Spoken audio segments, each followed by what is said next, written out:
Your understanding and depth of understanding of history determines how you respond to conflicts, situations, and how you understand things work in the world. When you don't understand anything past an immediate situation or a personal belief or thought on how you're feeling or going through something today, you cannot possibly understand how things work, why they work. There are things that occur in the world that are based off and have changed because of emotional decision making or feelings in which oppression was a case were clearly defined when it was identified in groups of people or religious freedom in the United States of America. But to understand system of governance and to understand what it boils down to, and to be able to relate things based on acts that have happened far beyond things that occur immediately, really sparks the ability to determine the your knowledge base. Now, I'm sorry, right now somebody is been stepping on their brakes hard for a minute. I guess they were going pretty fast. Too often, and you blocked my right turn. Too often, when Doc talking to people, they have a hard time being able to compare or contrast things that have happened today versus things that happened yesterday.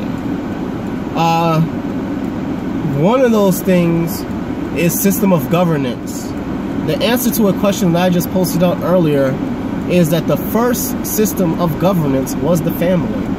There's no governance before family. It is what it is. Family was the first group of people to create rules. Family was the first people to determine how relationships should be handled. Family was the first determining factor in regards to how and who got what and why they got it. Family was the first economy. Now, as families grow big and spread out and become distant, they have to deal with squabbles with other groups of people that may or may not be immediate family. So, in order to deal with those groups of people, they have to connect with other families and make rules and regulations on the basis of those families to be able to say, as long as you can do this for me and I do this for you, whenever I go through something, you come fight with me. You come back me up. Alright? That's called allegiances. Those are allies. When you have allies, there are certain rules and regulations on how you do things. In the past, people used to marry into alliances. So now they're blood through their sons and daughters. Today, it's not that simple anymore. As for one, how do I explain this? We don't identify ourselves with tribes anymore. We don't have any borders that we really could say are timeless borders that belong to us. We have borders that we now hold with power and position. And people honor that because they have no choice. And in the past, when they did try to go against that, what they ended up having to deal with was the factor that no matter what occurred, what happened, I would lose. That's what happens. That, unfortunately, sadly, is another way that you bring people to the table. But the thing is about these deals and stuff that goes on in the world with other nations, it's on the basis of allegiances and allies and to prevent war and to keep peace among one another. Sometimes they work, sometimes they don't. You know what I'm saying? But there's no argument in who's the big boss when it comes to doing certain things. And that's the United States of America. You see what I'm saying? The United States of America, after getting clobbered by the British and then coming back and clobbering them, they made some decisions. And they still make those same decisions today, despite how we feel about what they do. It's effective. It's an effective decision because in the end, they're still able to back their mouths up. They put weapons in other nations. They put military in other nations to watch other nations to be able to react to whatever they do quickly and swiftly. No other nation is able to do that to us, but we do it to other nations. See what I'm saying? We have rules and regulations of the waterways around us. We have rules and regulations about what kind of what satellites can be where in space. I mean, that's information on the basis of us being able to protect our interests. And I'm not even going to say it's right, because it's absolutely not right. It's just that the principle that have been taught to us for many years is that might is right. These people control a lot of things, and we have to deal with that factor no matter how we feel about any situation in the world. And the thing is that what governments and nations started to realize is if they combine forces on a larger scale, they can deal with issues with larger nations. Now, we're seeing an example of that when we talk about Russia, China, North Korea, Syria. When we used to talk about Cuba, we talked about Venezuela, we talked about Libya. All right? Who do you think we've been dealing with all this time? Palestine.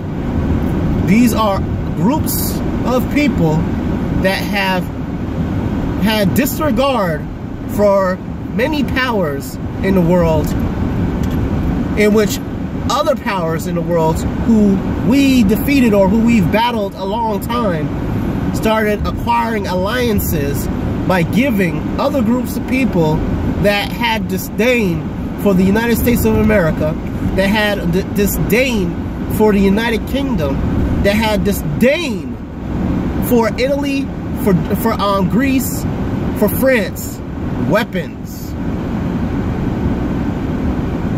When you have enough weapons, you push people to discuss. Now, part of the reason why you're able to push people to discuss is, one, they have no identifiable claim to some of the things that they assess. Because in the United States, if you try to do anything called insurrection, they will obliterate you. You'll be in jail or you'll be dead. And that's just it, hands down. And these other nations, man, they have no reason to be there other than to claim that I'm trying to protect somebody else who's lesser. In which, if in fact they had that, somebody did that when African Americans were going through, when Native Americans was going through.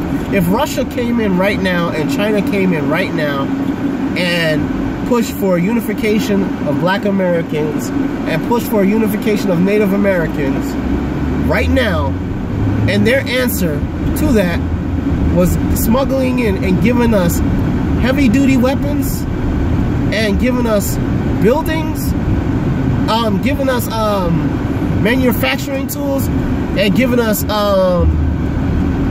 land by trying to help defend it with us, then the whole United States would go crazy.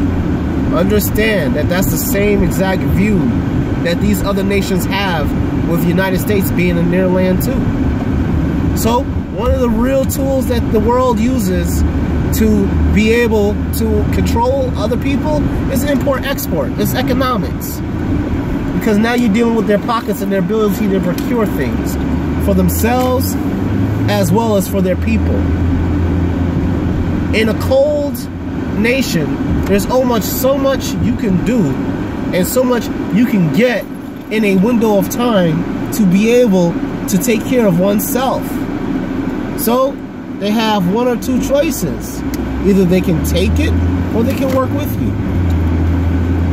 In a nation that does not have precious metals or does not want to procure precious metals because, let's say, they learned historically the cost of what it would take to procure that precious metal and how it hurts their land, they're going to seek it for somebody else. Now, don't mention that the whole entire fact of the matter is that a lot of the metal that they take, like from Jamaica, from South America, from Africa, they take with the ignorance of the people. They get to sign contracts, make deals of amounts, make large money immediately, and then that money goes away, and then their nations are in turmoil. Meanwhile, they're recycling those equipments to do things in the United States of America and in other parts of the world, and the poor people from the lands that they get it from stay poor. Not only are they poor, but they have no way of creating further wealth for themselves because they have sanctions from the nations that they actually got the stuff from. They were tricked and duped into taking money and now having high debt in taking that money, so now they can't do anything with themselves. I think that people need to understand how the history things are before they even discuss subjects, because they get angry, they try to disagree with you, they try to argue and change, to sway you with a lack of information. All the information comes from things that happen within recent years or recent views and recent points of thought on subject matter that really only has bearing when somebody that's strong enough to protect that view is in power, but it's not historical. And your view of it as being supreme over the truth is why a lot of times when people complain about situations or circumstances going on in the world, you can't relate and you can't understand, because at the least of the school of thoughts that occur in this world, and the least of the issues and the principles that you feel is, if I did it to you, would you feel the same way you feel now? Bye.